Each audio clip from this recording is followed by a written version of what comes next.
بسم اللہ الرحمن الرحیم اعوذ باللہ من الشیطان الرجیم بسم اللہ الرحمن الرحیم وقال علیہ السلام کان لی فیما مضی اخ فی اللہ۔ امیر المومنین علی ابن ابی طالب علیہ السلام اس فرمان مبارک میں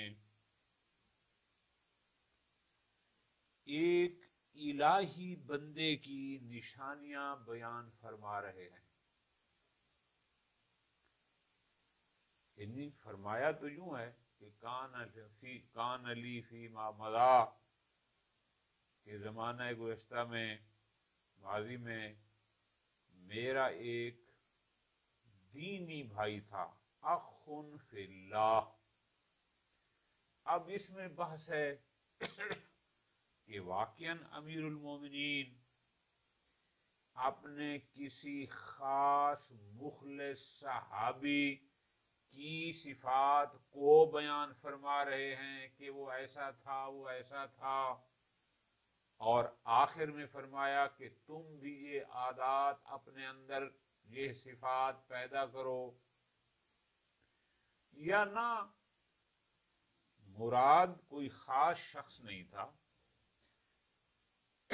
کیونکہ ادبائے عرب کا یہ طریقہ تھا کہ جب بھی کوئی وہ ادیبانہ گفتگو فرماتے کرتے تو یہ طریقہ تھا، مثلا وہ ایک تصور آتی کہ میرا ایک بھائی تھا، میرا ایک دوست تھا، میرا یہ تھا الاخری، اور پھر اس کی وہ چیزیں بیان کرتے۔ تو ممکن ہے امیر المومنین بھی، چونکہ ظاہر ہے ان سے بڑا ادیب تو بہادر پیغمبر کوئی تھا نہیں، انہوں نے بھی اس پیرائے میں فرمایا ہو۔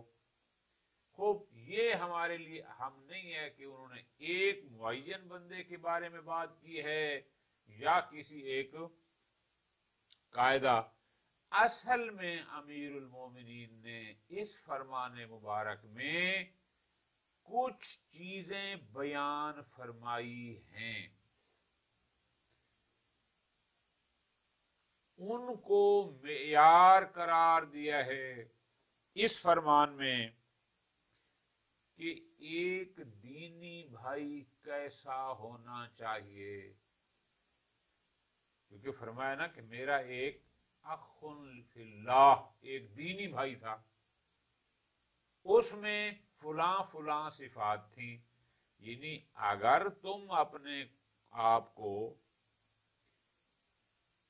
یا خود کسی کو اپنا دینی دوست، اپنا بھائی سمجھتے ہو تو یہ دیکھو اس میں یہ صفات ہیں، اور تم یہ پسند کرتے ہو کہ تم بھی کسی کے دینی بھائی کہلاؤ۔ جیسے ہمارے معاشرے میں، ہمارے ہاں ایک عام روٹین ہے کہ ہم فلاں یہ جی اپنا مومن بھائی ہے، مسلم بھائی ہے، ٹھیک ہے جی، مومن بھائی ہے، دینی بھائی ہے، سب ٹھیک ہے، لیکن اس کی کچھ صفات ہوتی ہیں، اس کی کچھ عادات ہوتی ہیں۔ امیر المومنین علیہ السلام ان صفات اور عادات کو اپنانے کا حکم دے رہے ہیں۔ پہلے یہ فرمایا کہ اس دینی بھائی میں کون سی صفات تھیں، 1 2 3 4 یہ، پھر فرمایا کہ تم بھی اپناؤ۔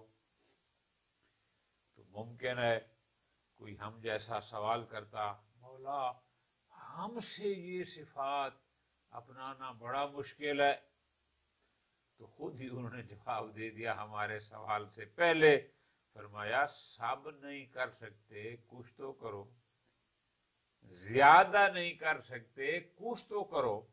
یعنی ان صفات حسنہ میں اگر آپ مکمل اپنے آپ کو مزین نہیں کر سکتے تو کچھ تو اپنے اندر پیدا کرو، تاکہ تم بھی کسی کا دینی بھائی بننے اور کہلانے کا کے مستحق بن سکو۔ اجتماعی حوالے سے، تربیتی حوالے سے کون سی عادات ہیں جو امیر المومنین کی نظر میں عادات حسنہ ہیں، جو امیر المومنین کو پسند ہیں؟ کئی دفعہ یہ لفظ، یہ جملے میں پہلے بھی عرض کر چکا ہوں کہ نہج البلاغہ تفسیر ہے قرآن مجید کی، نہج البلاغہ تفسیر ہے فرامین پیغمبر صلی اللہ علیہ وآلہ وسلم کی، لہذا جو شے علی کو پسند وہ نبی کو پسند، وہ اللہ کو پسند، اس لیے کہ علی ایسی شے پسند کرتے ہی نہیں جو نبی کو پسند نہ ہو، اللہ کو پسند نہ ہو۔ تو یہ جو صفات امیر المومنین، گویا یہ صفات فقط امیر المومنین کی پسندیدہ صفات نہیں، یہ اللہ اور اللہ کے رسول کی پسندیدہ صفات ہے۔ کچھ مشکل الفاظ بھی ہیں اس میں انشاءاللہ کوشش کروں گا کہ ان کا لفظی ترجمہ بھی گزارش کر سکوں۔ قال علیہ السلام، امیر المومنین ارشاد فرماتے ہیں، کان لی فیما مضی، فیما مضی زمانہ ماضی میں، کان لی میرے لیے تھا، اخن ایک بھائی فی اللہ، کان لی فیما مضی اخن فی اللہ، زمانہ گزشتہ میں، عہد ماضی میں میرا ایک دینی بھائی تھا، فی اللہ یعنی الہی دوست، یعنی اللہ کی خاطر ہماری ایک دوستی محبت، ایک دینی بھائی تھا۔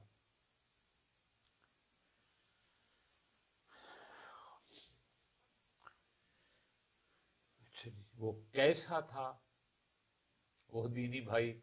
فرماتے ہیں، کان یغزمہ فی عینی صغر الدنیا فی عینہ، یغزمہ یعنی اس کو بڑا بنا دیتی تھی، باعظمت بنا دیتی تھی، باوقار بنا دیتی تھی اس کی ایک عادت،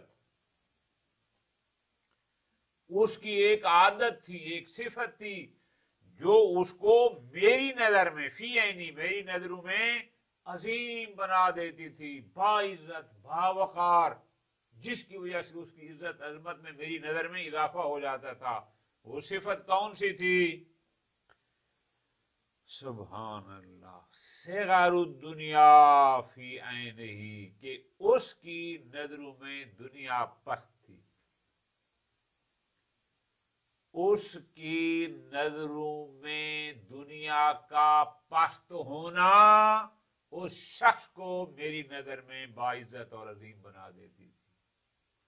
تو گویا امیر المومنین کو یہ صفت پسند ہے کہ دنیا کو پست سمجھا جائے، دنیا کو اپنا ہدف، اپنی منزل یہ قرار نہ دیا جائے۔ فرماتے ہیں، کان یعظمہ فی عینی، اس کو باعزت بنا دیتی تھی، عظیم بنا دیتی تھی میری نظر میں۔ کون سی چیز؟ صغر الدنیا، دنیا کا پست ہونا، فی عینہ اس کی آنکھوں میں، کیونکہ اس کی آنکھوں میں دنیا پست تھی اس کی نظر میں، یہ چیز اس کو میرے لیے باعزت بنا دیتی تھی۔ ایک صفت ہو گئی۔ دوسری، کان خارجا من سلطان بطن، سلطان شاہی، بادشاہی، لفظی ترجمہ یہ بن جائے گا کہ وہ اپنے پیٹ کی بادشاہی سے خارج تھا۔ مراد کیا؟ جیسے ہم لوگ ہیں مادی لوگ، ہر وقت اپنی فکر میں لگی رہتی ہے، جس کو اردو میں کہتے ہیں نا فلاں بندہ ہر وقت اپنے پیٹ پہ ہاتھ مارتا رہتا ہے کہ میں کیا چاہتا ہوں، بس اس کو حاصل کرنا ہے جہاں سے بھی حاصل ہو۔ فرماتے ہیں نا نا نا، کان خارجا من سلطان بطن، وہ اپنے پیٹ کی سلطانی سے خارج تھا۔ یعنی کیا مطلب؟ یعنی پیٹ جو چاہتا تھا وہ اس کو مسلط نہ ہونے دیتا تھا۔ جیسے ہم لوگ ہیں، ہمیں جس چیز کی کھانے کی، جس چیز کی بھی طلب ہوتی ہے کھانے کے علاوہ بھی ہم اس کو ہر حال میں حاصل کرنے کی کوشش کرتے ہیں، چاہے وہ صحیح طریقے سے ہو چاہے غلط۔ امیر کائنات فرماتے ہیں گویا یہ اس کی صفت تھی کہ پیٹ اس پر حاکم نہیں تھا۔ تو یہ دوسری صفت۔ نمبر 3،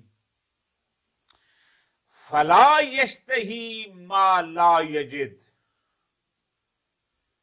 وہ اشتہا نہ رکھتا تھا، خواہش نہ رکھتا تھا، ما لا یجد، جس کو وہ پاتا نہیں تھا، یعنی جو چیز اس کو نہیں ملتی تھی وہ اس کی اشتہا بھی نہیں رکھتا تھا۔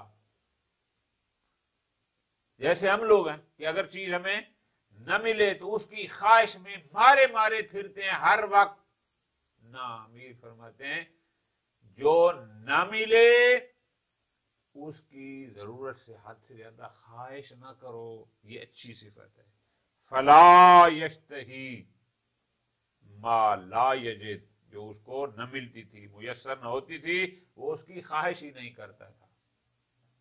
3 ہو گیا۔ نمبر 4، ولا یکثر اذا وجد، اور اگر وہ چیز اسے مل گئی، اذا وجد یعنی اس نے اس کو پا لیا، اس کو میسر آ گئے، ولا یکثر، اب یہاں 2 معنی ہیں۔ ایک ہے کہ اس کو بڑھانے میں نہیں تھا کہ اگر آپ 100 مل گیا تو اس کو 200 کرنا ہے، 200 ہے تو 400، ایک معنی یہ بھی ہے۔ ایک ہے کہ ولا یکثر، اس کو ضرورت سے زیادہ بھی صرف نہ کرتا تھا، جتنی ضرورت ہے اتنا کرتے۔ 4 صفات آگے فرماتے ہیں۔ 5ویں صفت، کان اکثر دہرہ صامتا، صامت، خاموش۔ یہ صفت اس میں تھی کہ کان اکثر دہرہ، زیادہ وقت، کان صامتا، وہ خاموش، یعنی زیادہ وقت اس کا خاموشی میں گزرتا تھا۔ کان اکثر دہرہ صامتا، کہ اکثر اوقات وہ خاموش رہتا۔ بات سمجھ آ گئی؟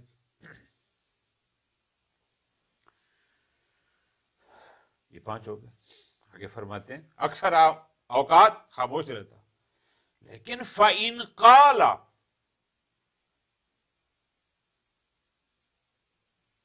بدل قائلین، یہ جو اردو ترجمہ ہمارا پرنٹ ہوا ہے اس میں بدل لکھا ہوا ہے دال کے ساتھ، لیکن میں نے لغات میں بھی دیکھا ہے اور وہ نہج البلاغہ جو دیگر پرنٹ ہیں، لبنان کے ہیں، ایران کے ہیں، وہاں یہ ہے لو وہ انقالا بزا، یعنی دال کی بجائے زال ہے، اور معنی بھی یہاں پر وہی زال والا ہے، یعنی وہاں پر ہے کہ فَإِنْ قَالَ بَزَّ الْقَائِلِينَ، بزا کا معنی ہوتا ہے غالبانہ، جیسے ہم اردو میں کہتے ہیں فلاں بندہ چھا گیا۔ امام فرماتے ہیں کان اکثر دہرہ صامتا، اس کی صفت یہ تھی کہ وہ اکثر اوقات خاموش رہتا، چپ رہتا تھا، لیکن فَإِنْ قَالَ، لیکن جب بولتا تھا، بات کرتا تھا، بَزَّ الْقَائِلِينَ، بولنے والوں پر غالب آ جاتا تھا، چھا جاتا تھا۔ وَنَقَعَ غَلِيلَ السَّائِلِينَ، نقع یعنی سیراب کرنا کسی کو، غلیل یعنی ان کی پیاس کو، نقع غلیل السائلین، سوال کرنے والوں کی پیاس کو بجھا دیتا تھا۔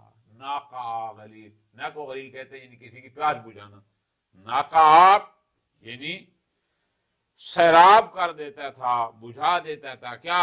غلیل السائلین، سوال کرنے والوں کی پیاس کو، یعنی جو سائل سوال کرتا اس کو مکمل جواب دیتا تاکہ اس کی کوئی حسرت باقی نہ رہ جائے، کوئی اس کا سوال باقی نہ رہ جائے، یہ اس کی صفت تھی۔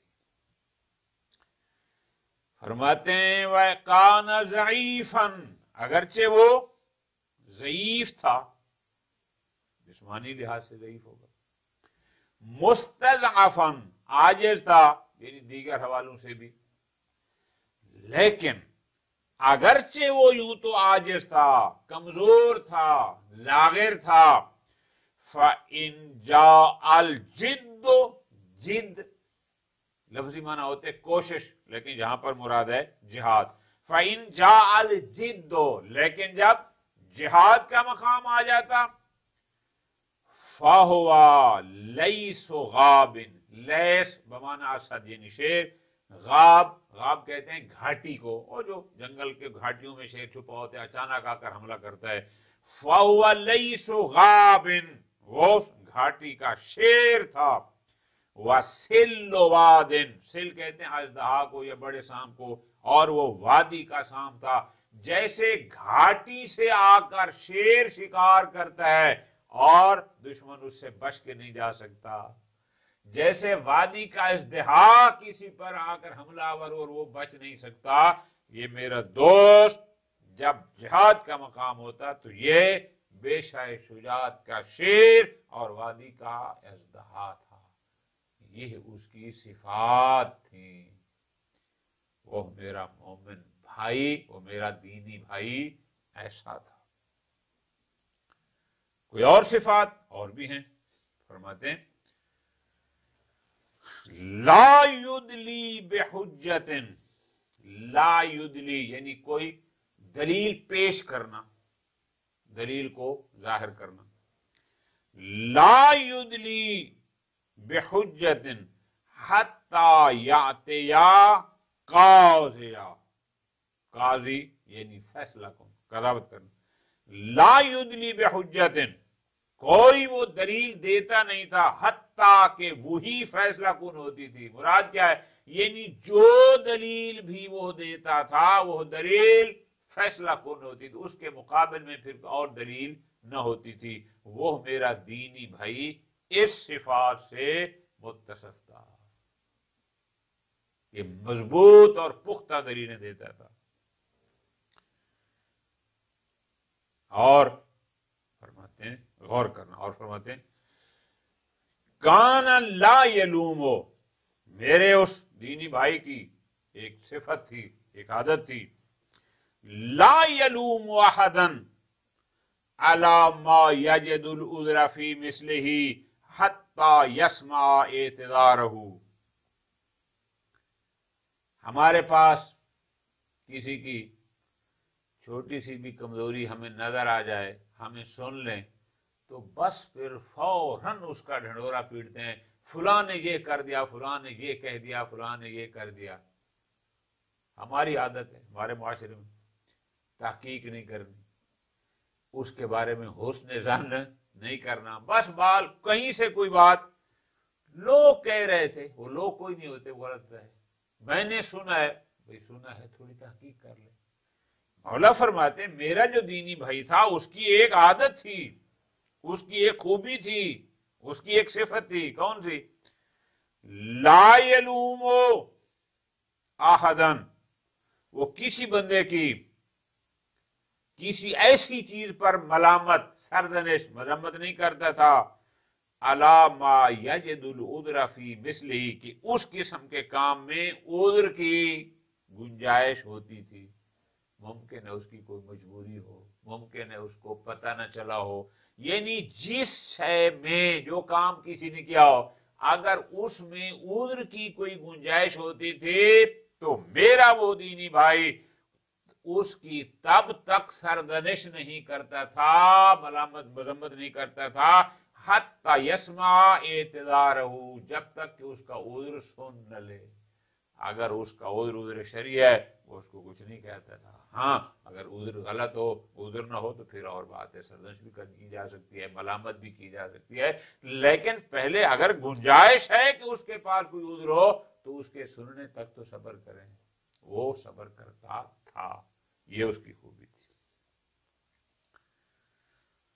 فرماتے ہیں اور کیا صفت تھی؟ کان لا یشکو وجعا الا عند برئہ. ہمیں ہلکا سا سر میں درد شروع ہونا، زیادہ بھی نہ ہوتا، پہلے کہتے ہیں لگتا ہے آج میری طبیعت کچھ خراب ہونے والی ہے، آج مجھے ہلکا ہلکا زکام محسوس ہو رہا ہے، آج مجھے ہلکا ہلکا سر درد محسوس ہو رہا ہے، مجھے تھوڑا بخار محسوس ہو رہا ہے، یہ ہمارا مزاج ہے۔ لیکن امیروں میں فرماتے ہیں وہ جو میرا دینی بھائی تھا اس کی عادت کوئی اور تھی۔ لا یشکو وجعن، واجع کہتے ہیں درد کو، دکھ کو، تکلیف کو، وہ تب تک کسی دکھ درد کی شکایت ہی نہ کرتا تھا، ذکر ہی نہ کرتا تھا، الا عند برئہ، جب تک کہ وہ اس سے چھٹکارا نہ پا لیتا، بری یعنی صحیح نہ ہو جاتا۔ پھر کہتا ہے بس ایک دن سر میں درد تھا، الحمدللہ اب میں ٹھیک ٹھاک ہوں، یعنی اس درد سے چھٹکارا پانے کے بعد، بری ہونے کے بعد ذکر کرتا تھا، اس وقت کچھ نہیں کہتا تھا۔ میرے اس دینی بھائی کی اچھی عادات اور صفات میں سے ایک بڑی عادت یہ تھی، کان یقول ما یفعل ولا یقول ما لا یفعل، وہ وہی کہتا تھا جو کرتا تھا، وہ کچھ نہیں کہتا تھا جو نہیں کرتا تھا۔ قرآن بھی یہی کہتا ہے لما تقولون ما لا تفعلون۔ میرے دینی بھائی کی عادت یہی تھی کہ جو کہتا تھا کان یقول، یعنی وہ وہی کہتا تھا، ما یفعل جسے وہ کرتا تھا، ولا یقولو وہ بات کرتا ہی نہیں تھا، ما لا یفعل جو وہ یعنی وہ بات کہتا ہی نہیں تھا، ما لا یفعل جو وہ کرتا نہیں تھا۔ مراد کیا ہے؟ میرے اس دینی بھائی کی صفت یہ تھی کہ اس کا قول اور فعل ایک تھا، جو قول ہے وہی فعل ہے۔ سبحان اللہ۔ فرماتے ہیں کان اذا غلب علی الکلام لم یغلب علی السکوت۔ میرے دینی بھائی کی ایک صفت یہ تھی کہ اگر باتوں میں وہ مغلوب ہو جاتا، یعنی کوئی دوسرا بندہ بولنے میں، باتیں کرنے میں اس پر غالب آ جاتا، لم یغلب علی السکوت، خاموش رہنے میں اس سے زیادہ کوئی نہیں تھا۔ یہ ممکن ہے دوسرا بندہ بولنے میں تو اس پر غالب آ جائے، لیکن خاموش اس میں اس پر کوئی غالب نہیں آ سکتا تھا۔ میرے اس دینی بھائی کی ایک اور بہترین صفت اور عادت یہ تھی، کان علی ما یسمع احرص منہ علی ان یتکلم۔ ہم لوگ جس محفل میں بیٹھے ہوں، ہماری خواہش یہ ہوتی ہے کہ اس محفل میں سب سے زیادہ بولنے والا میں بن جاؤں، چاہے مجھے اس موضوع کا پتہ ہے چاہے نہیں ہے، چاہے وہاں میرا بولنا بنتا ہے چاہے نہیں بنتا۔ ہم اپنی دنیا میں کوشش یہ ہوتی ہے کہ جو بھی ہے، جہاں بھی محفل ہے، جس قسم موضوع ہے، بس کوشش ہوتی ہے کہ میں سب سے زیادہ بولوں۔ لیکن امیر کائنات کچھ اور فرما رہے ہیں، فرماتے ہیں وہ جو میرا دینی بھائی تھا اس کی عادت اور صفت یہ تھی، کان علی ما یسمع احرص منہ علی ان یتکلم، کہ وہ سننے پر زیادہ حریص تھا بنسبت بولنے کے۔ اس کی صفت یہ تھی کہ وہ بولنے پر حریص نہیں تھا کہ زیادہ سے زیادہ بولے، بلکہ وہ اس بات پر خواہش مند ہوتا تھا کہ وہ زیادہ سے زیادہ سنے۔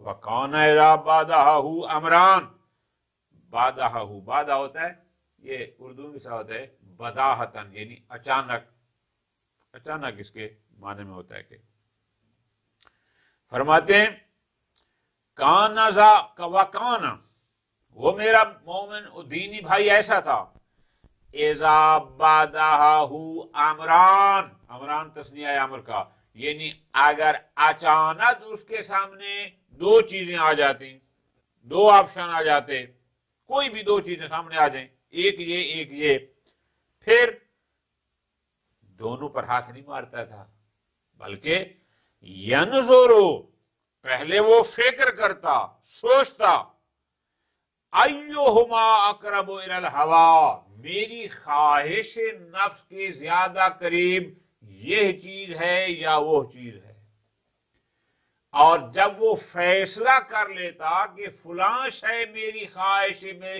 نفس کے زیادہ قریب ہے، فخالفہ، وہ اس کی مخالفت کرتا، اس کو چھوڑ دیتا۔ یہ میرے اس دینی بھائی کی صفت تھی۔ امیر المومنین نے دیکھو نا کس حسین انداز میں اس حقیقی صحابی، یا جیسے ہے کہ اس بات سمجھانے کے لیے ایک تصوراتی اس کی ذکر فرمایا کہ یہ وہ صفات ہیں جو ایک دینی بھائی میں ہونی چاہیے۔